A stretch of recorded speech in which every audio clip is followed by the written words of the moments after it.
আজকে আমরা এমন একটা ছেলের গল্প পড়তে চলেছি যাকে সবাই বোকা এবং দুর্ভাগ্য মনে করত, কিন্তু হঠাৎ করে তার জীবনে এমন একটা ঘোড়ার সাথে দেখা হয় যে যার ফলে সেই বোকা ছেলেটা জীবনটাই একদমই পাল্টে যায়। আর এই বোকা ছেলেটা সাধারণ ছেলে থেকে রাতারাতি রাজকুমার বনে যায়। কিন্তু কি এমন রহস্যময় ঘটে তার সাথে, কিভাবে বা একটা সামান্য ঘোড়ার সাথে দেখা হওয়ার পরেই ভিখারি থেকে সে একেবারে দেশের রাজা হয়ে যায়। হ্যাঁ বন্ধুরা, এমন একটা রহস্যময় ঘোড়ার কাহিনী নিয়ে 2021 সালে মুক্তি পায় up and the magic road নামের এই মুভিটি। তো বন্ধুরা, আর বেশি দেরি না করে সরাসরি গল্পতে ঢুকে পড়ি। গল্পের শুরুতেই আমাদেরকে দেখানো হয় রাতের দৃশ্য। একটি ফসলের জমিতে একটি জোরালো আলো দ্রুত গতিতে ছুটতে থাকে আর সমস্ত ফসলই কেউ নষ্ট করে দেয়। মূলত এই আলোটি একটি জাদুর ঘোড়া ছিল। পরের দিন সকালে যখন ক্ষেতের মালিক এই দৃশ্য দেখতে পায় তখন সে খুবই হতাশ হয়ে পড়ে। তাই সে তার 3 ছেলেকে তার কাছে ডেকে পাঠায়। তারপর সে তার সবচেয়ে ছোট ছেলে ইভানকে রাত্রিবেলা ফসলের জমি পাহারা দেওয়ার কথা বলে, যাতে তারা সেই অদ্ভুত আলোর মতো দেখতে জিনিসটাকে বন্দি করতে পারে। তারপর রাত্রিবেলা ইভান তার জমিতে পাহারা দিচ্ছিল, তখনই সে অদ্ভুত আলোর মতো দেখতে জিনিসটাকে দেখতে পায়। আর এটা ছিল মূলত একটি জাদুর ঘোড়া। এটা দেখে ইভান একদমই অবাক হয়ে যায়। ইভান বুঝতে পারে তাদের ফসলের এই ঘোড়াটি নষ্ট করছিল, তাই সে ম্যাজিক্যাল ঘোড়াটিকে ধরার জন্য দড়িতে একটি ফাঁদ পাতে। কিন্তু সেই দড়িটি ঘোড়ার গলায় পোড়ানোর সাথে সাথে ঘোড়াটি খুব দ্রুত গতিতে দৌড়াতে শুরু করে। এটা দেখে ইভান দড়িটিকে শক্ত করে ধরে ঘোড়াটির পিছনে পিছনে দৌড়াতে থাকে। তারপর একটা সময় ঘোড়াটি শূন্যতে উঠতে শুরু করে, সাথে সাথে ইভানও শূন্যতে উঠতে থাকে। ঘোড়াটি নিচে নামার সময় ইভান মাটির উঁচু টিমারের সাথে ধাক্কা খায় আর ঘোড়াটি দূরে একটি কর্দমায় ডোবার মধ্যে পড়ে যায়। পড়ে যাওয়ার কারণে ঘোড়াটি সেখানে আটকে পড়ে যায়। আর এটা দেখে ইভানের ঘোড়াটির জন্য অনেক কষ্ট হয়, তাই সেখান থেকে উদ্ধার করে। কিন্তু তারপরে ঘোড়াটি বেশ কষ্ট পাচ্ছিল, কারণ ইভান ঘোড়াটিকে একটা দড়ি দিয়ে বেঁধে রেখেছিল। ঘোড়াটিকে কাঁদতে দেখে ইভান বুঝতে পারে তার বেশ কষ্ট হচ্ছে, তাই সে ঘোড়াটিকে গলা থেকে দড়িটি খুলে দেয়। ঘোড়াটিকে মুক্ত করে দেওয়ার সময় ইভান তাকে প্রমিস করতে বলে দ্বিতীয়বার সে যেন তাদের জমিতে ফসল নষ্ট না করে। ঘোড়াটিকে মুক্ত করে দেওয়ার পর ঘোড়াটি ইভানের প্রতি কৃতজ্ঞতা জানিয়ে সেখান থেকে চলে যায়। পরের দিন সকালে যখন ইভানের ঘুম ভাঙে তখন সে দেখতে পায় তার আস্তাবলে আরো 2টি ঘোড়া দাঁড়িয়ে আছে। সেটা দেখে ইভান খুবই অবাক হয়ে যায়। তারপর সে একটু পাশে আরেকটি ঘোড়ার বাচ্চাকে দেখতে পায়। এই ঘোড়ার বাচ্চাটির নাম ছিল পুল। পুল মানুষের মতন কথা বলতে পারে। পুল ইভানকে বলল, আমি সেই ঘোড়ার ছেলে যাকে তুমি রাত্রিতে বন্দি করার সত্ত্বেও মুক্ত করে দিয়েছিলে। ছোট এই ঘোড়ার বাচ্চাটি তাকে আরো বলল, আমার মা তোমার ব্যবহার দেখে খুবই খুশি হয়েছে, তাই তোমার জন্য উপহার হিসেবে এই 2টি ঘোড়া আর আমাকে পাঠিয়েছে। ইভান পুল এবং 2টি ঘোড়া দেখে অনেক খুশি হয়ে গেল। সে মনে মনে চিন্তা করে এই ঘোড়া 2টি বিক্রি করে সে প্রচুর পরিমাণ টাকা ইনকাম করবে। কিন্তু হঠাৎ তার বাবা তার কাছে চলে আসে। ইভান তার বাবাকে কালকের ঘটনার জন্য কি বলবে তাই ভেবে খুবই হতাশ হয়ে পড়ে। তাই পুল ইভানকে কেউ দেখা ফেলার আগেই পুলের পিঠে উঠে খুবই দ্রুত গতিতে পালিয়ে যায়। পুলের এই গতি দেখে ইভান খুবই অবাক হয়ে যায়। কিছু সময় পর ইভানের খেয়াল হয় তার বাকি 2টি ঘোড়া সে আস্তাবলে ফেলে রেখে এসেছে। তাই এটা ভেবে খুবই অস্থির হয়ে পড়ে। এটা দেখতে পেয়ে পুল তার ম্যাজিক্যাল ভয়েস ব্যবহার করে সেই ঘোড়া 2টিকে ডাকতে থাকে। ঘোড়া 2টি এই আওয়াজ শুনতে পেয়ে বিদ্যুতের গতিতে তার কাছে চলে আসে। এরপর পুল আর ইভান সেই ঘোড়া 2টিকে নিয়ে শহরের বাজারের দিকে রওনা হয়। শহরে পৌঁছাতে শহরের লোকজন ইভানের সুন্দর ঘোড়া 2টিকে খুবই অবাক হয়ে দেখতে থাকে। তারা সবাই মিলে ইভানের ঘোড়া 2টিকে কিনতে চাইছিল। তখনই পুল ইভানকে বলল সে যেন ঘোড়া 2টিকে বেঞ্চে বসে থাকা লোকটির কাছে বিক্রি করে। কিন্তু ইভান তো বলে সে ঘোড়া 2টিকে রাজার কাছে বিক্রি করবে, যাতে করে সে বেশি পরিমাণের টাকা পাবে। এরপর ইভান ঘোড়া 2টিকে রাজার কাছে, তখনই রাজার মন্ত্রী পাশ থেকে বলে ঘোড়া 2টিকে এই ছেলেটি হতেই পারে না, সে হয়তো ঘোড়া 2টিকে কোনো জায়গা থেকে চুরি চুরি করে এনেছে, সেই জন্য তার ঘোড়া দুটিকে ইভানের কাছ থেকে কেড়ে নেয় আর এর পরিবর্তে ইভানকে একটি টাকাও দেয় না। এই জন্য ইভানের খুবই মন খারাপ হয়ে যায় আর এটা দেখে পুল খুবই ভালোভাবে বুঝতে পারে। পুল আবারও অদ্ভুত আওয়াজে সেই ঘোড়া দুটিকে ডাকতে থাকে। একদিকে ঘোড়া দুটি রাজার গাড়ি টানছিল। যখন তারা পুলের আওয়াজ শুনতে পায় তখন তারা সবকিছু ফেলে রেখে পুলের দিকে দৌড়াতে শুরু করে। সে কারণে রাজার গাড়িটি উল্টে আটার বস্তার উপর পড়ে যায়, যার ফলে রাজার পুরো চেহারা একেবারে জোকারের মতো মনে হয়। এটা দেখে ইভানও খুব হাসতে থাকে, কিন্তু রাজা প্রজাদের সামনে ইভানকে কিছুই বলতে পারে না, কারণ ইভানের এতে কোনো দোষই ছিল না। এরপর বাধ্য হয়ে রাজা ইভানকে ঘোড়া দুটির দাম দিতে চায়। তখনই মন্ত্রী রাজাকে বলে ইভানকে আমাদের সাথে কাজে রেখে দিন, যেন আমরা তার কাছ থেকে এই অপমানের বদলা নিতে পারি। তারপর রাজা ইভানকে ঘোড়া দুটি দেখাশোনার জন্য কাজে রেখে দেয় আর ইভানও কাজ করার জন্য রাজি হয়ে যায়। আস্তে আস্তে ইভানের পরিশ্রম ও বুদ্ধি দেখে সবাই ইভানকে পছন্দ করতে শুরু করলো, আর যেটা কিনা রাজার মোটেও ভালো লাগছিল না। তখন রাজার মন্ত্রী রাজাকে বলল ইভানকে এমন কোনো কাজ দিতে হবে যেটা সে করতে পারবে না, আর এটার পরিবর্তে আমরা তাকে শাস্তি হিসেবে মৃত্যুদণ্ড দিব। মন্ত্রী রাজাকে বলে ইভানকে আপনি ফায়ারবার্ড আনতে বলুন, যেটার কাছে আজ পর্যন্ত কেউ যেতে পারেনি, আর ইভানও এই ফায়ারবার্ডটি নিয়ে আসতে পারবে না। আর ফায়ারবার্ড আনতে না পারার কারণে তাকে আমরা শাস্তি হিসাবে ফাঁসি দিয়ে দেব। মন্ত্রীর এই বুদ্ধিটা রাজার খুবই পছন্দ হয়, তাই সে ইভানকে আদেশ করে ফায়ারবার্ড নিয়ে আসার জন্য। ইভানও ফায়ারবার্ড নিয়ে আসার জন্য রাজি হয়ে যায়। তখন পাশ থেকে পুল তাকে বলে তোমার রাজি হওয়াটা একদমই ঠিক হয়নি, কারণ ফায়ারবার্ড নিয়ে আনা এতটাও সহজ কাজ নয়। এখন পর্যন্ত যারা এই ফায়ারবার্ড আনতে গিয়েছিল তারা আর কোনোদিনও ফিরে আসেনি। ইভান বলে যেহেতু সে রাজাকে কথা দিয়ে ফেলেছে তাই সে আর এই কথা ফিরিয়ে নিতে পারবে না। এটা শোনার পর পুল ইভানকে একটি জঙ্গলের দিকে নিয়ে যায়। সেখানে গিয়ে তারা একটি বাদাম গাছের কাছে যায়। পুল তখন তাকে বলে ফায়ারবার্ড এই বাদাম খেতে খুবই পছন্দ করে। যখনই ফায়ারবার্ড এই বাদামগুলো খায় তখনই সে গভীর ঘুমে চলে যায়, ফলে আমরাও তাকে খুবই সহজেই ধরে ফেলবো। এরপর তারা দুজনেই সেই জায়গায় চলে যায় যেখানে মূলত ফায়ারবার্ড কে পাওয়া যায়। এরপরে সেই বাদামগুলোকে মাটির উপরে ছড়িয়ে ছিটিয়ে দেয়। বাদামের গন্ধে ফায়ারবার্ডটি মাটির তল থেকে উপরে চলে আসে। এরপরে সব বাদামগুলোকে এক এক করে খেতে শুরু করে, যার ফলে সেখানে ঘুমিয়ে পড়ে ফায়ারবার্ডটি। ইভান তাকে ধরার জন্য তার কাছে যায়, আর ঠিক তখনই ফায়ারবার্ডের ঘুম ভেঙে যায় এবং ফায়ারবার্ডটি ইভানকে ধরার জন্য তার পিছু করতে থাকে, যার ফলে পুরো জঙ্গলে আগুন লেগে যায়। ফায়ারবার্ডটি যখনই ইভানকে ধরে ফেলছিল ঠিক সেই মুহূর্তে ইভানের কাছে থাকা শেষ বাদামটি ফায়ারবার্ডটিকে দিয়ে দেয়, যার কারণে ফায়ারবার্ডটি সেটি খেয়ে আবারও ঘুমিয়ে পড়ে। তাই এই সুযোগে ইভান ফায়ারবার্ডটিকে লোহার শিকল দিয়ে বেঁধে ফেলে। এরপর পাখিটির যখন ঘুম ভাঙে তখন সে খুবই কাঁদতে থাকে। এটা দেখে ইভানের খুবই মায়া হয়, তাই সে ফায়ারবার্ডটিকে মুক্ত করে দেয়। তখন ফায়ারবার্ডটি অনেক খুশি হয়ে ইভানের প্রতি কৃতজ্ঞতা জানিয়ে সেখান থেকে উড়ে চলে যায়।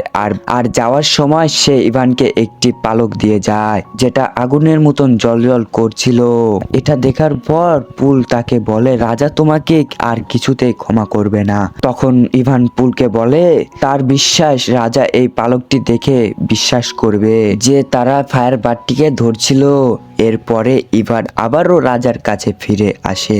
এখানে এসে সে তাকে সমস্ত কাহিনী রাজাকে খুলে বলে, কিন্তু রাজা তার কোনো কথাই বিশ্বাস করছিল না। তখনই ইভান রাজাকে সেই ফায়ারবার্ডটির পালকটি দেখায়, কিন্তু সেটা সেই সময় আগুনের মতো করে জ্বলজ্বল করছিল না, যেটার জন্য রাজা বলে ইভানকে মৃত্যুদণ্ড দেওয়া হবে। আর যখনই ইভানকে মৃত্যুদণ্ড দেওয়ার জন্য সবাই প্রস্তুত হয়ে যায় তখন ইভানকে বাঁচানোর জন্য সেখানে সেই ফায়ারবার্ডটি চলে আসে। আর সেখানে থাকা লোকজনের ফায়ারবার্ডটিকে দেখে সবাই অনেক খুশি হয়ে যায়, আর তারা সবাই ইভানের কথা বিশ্বাস করে নেয়। তাই রাজা তাকে শাস্তি দিতে পারে না, আর সে না চাইলেও ইভানকে প্রমোশন দিতে বাধ্য হয়। আর সেই ঘটনাটি রাজাকে আরো বেশি রাগিয়ে তোলে। তাই সে মনে মনে ঠিক করে নেয় যে কোনো উপায় হোক ইভানকে মেরে ফেলতে হবে। তখনই রাজার মন্ত্রী আবারও রাজাকে পরামর্শ দিতে থাকে। সে রাজাকে বলে ইভানকে আবার আপনি বরফের দেশের রাজকুমারীকে নিয়ে আসতে বলুন। আর সে কোনোভাবে রাজকুমারীকে নিয়ে আসতে পারবে না, আর রাজকুমারীকে নিয়ে আসতে না পারলে আমরা তাকে মেরে ফেলবো। আর যদি সে কোনো মতে রাজকুমারীকে নিয়ে আসে তাহলে আপনি বিয়ে করে নিবেন। মন্ত্রীর এই কথাগুলো রাজার খুবই পছন্দ হয়, তাই রাজা ইভানকে সেখানে যাওয়ার জন্য নির্দেশ দেয়। সেখানে যাওয়ার জন্য ইভানও রাজি হয়ে যায়। এরপরে ইভান তার ঘোড়াটিকে নিয়ে বরফের রাজ্যে চলে আসে। সেখানে তারা বিশাল একটা বরফের পাহাড়ের মধ্যে একটা বরফের দরজা দেখতে পায়। তারা বুঝতে পারে না দরজাটা কিভাবে তারা খুলবে। তখনই ফায়ারবাটের সেই পালকটি বরফের দরজার ভিতরে ঢুকে পড়ে, যার ফলে বরফের দরজাটি গলে পানি হয়ে যায়। তখনই পুল বরফের পানির স্রোতে ভেসে যেতে শুরু করে। এদিকে দেখা যায় ইভান সেই বরফের রাজ্যে প্রবেশ করে। এখানে দেখতে পায় একই রকম অনেকগুলি রাজকুমারী ঘুমিয়ে আছে। আসলে ইভান জানতো না এখানে আসল রাজকুমারী কোনটি। তখনই সামনে ফায়ারবাটের একটি পালক এসে একটি মেয়ের সামনে চলে আসে। মেয়েটি একটি গরম অনুভব করার কারণে ঘুম ভেঙে যায়। আর ঠিক তখনই ইভান বুঝতে পারে এটি হলো আসল রাজকুমারী। ইভান রাজকুমারীকে বলে আমাদের দেশের রাজা আপনাকে বিয়ে করতে চায়। এটা শুনে রাজকুমারী রেগে গিয়ে বলে তোমাদের দেশের রাজা যদি আমাকে এতই পছন্দ করতো তাহলে সে নিজে আমাকে নিয়ে যেত, অন্য কাউকে পাঠাতো না। রাজকুমারী রেগে গিয়ে পাহাড়ের উপর থেকে লাফ দেয়। আর এটা দেখে ইভানও নিজের জীবনের মায়া না করে সেও পাহাড়ের উপর থেকে লাফ দেয়।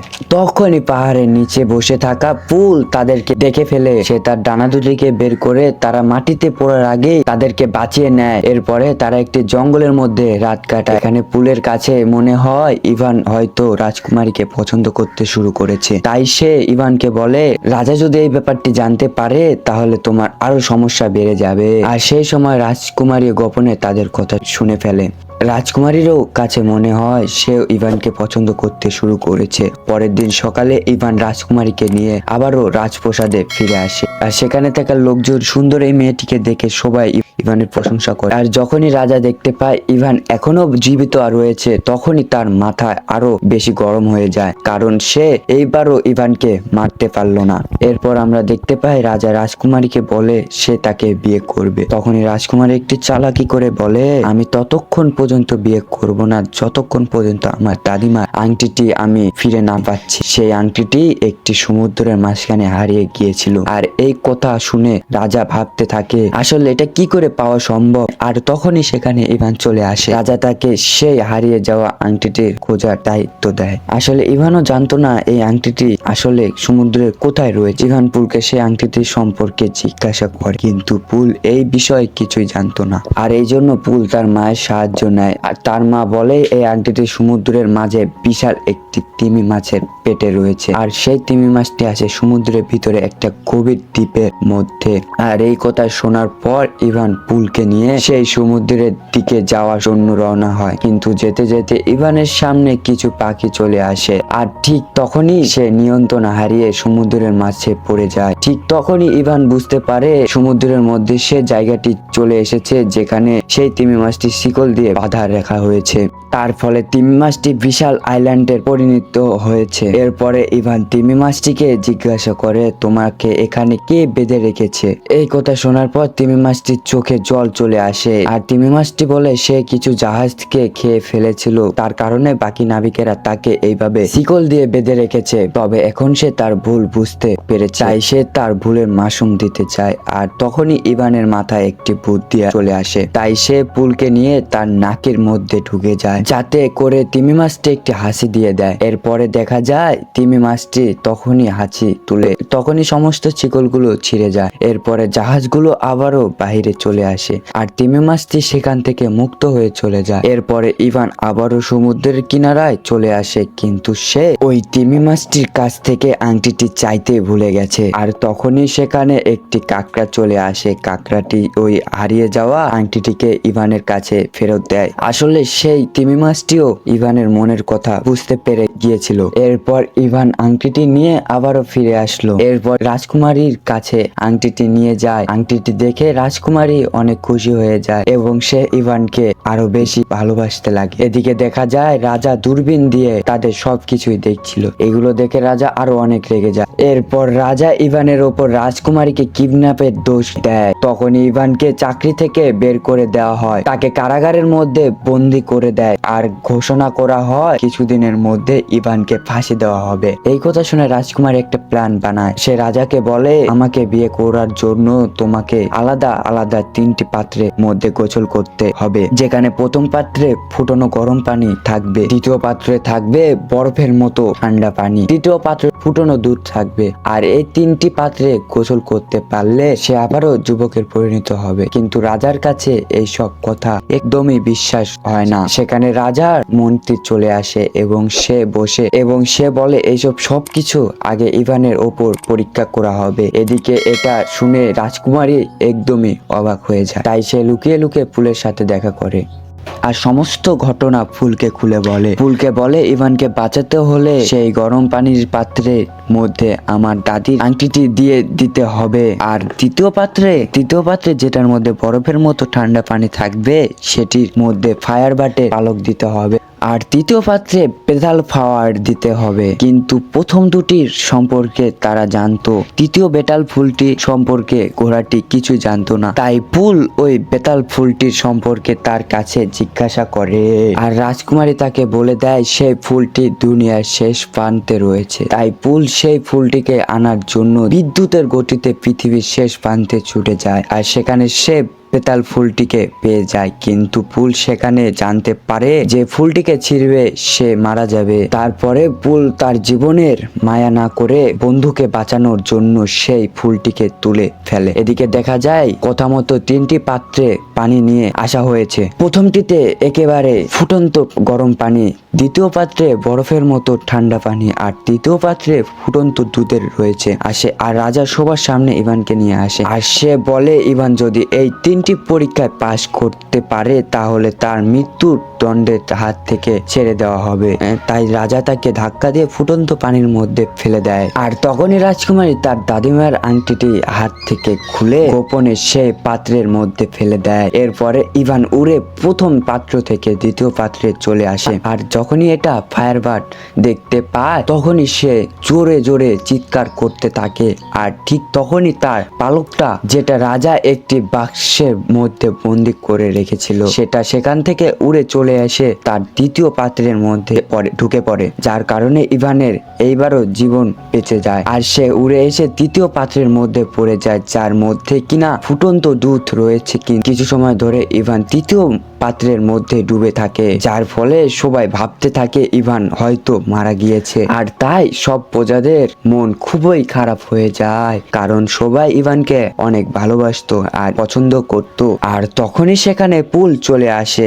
সে বেতাল ফুলটি সেই পাত্রের মধ্যে ফেলে দেয়। আর তারপর ইভান ফুটন্ত দুধের মধ্যে থেকে একজন রাজকুমারের বেশে সেখানে বেরিয়ে আসে, যা দেখে সব প্রজারা খুব খুশি হয়ে যায়।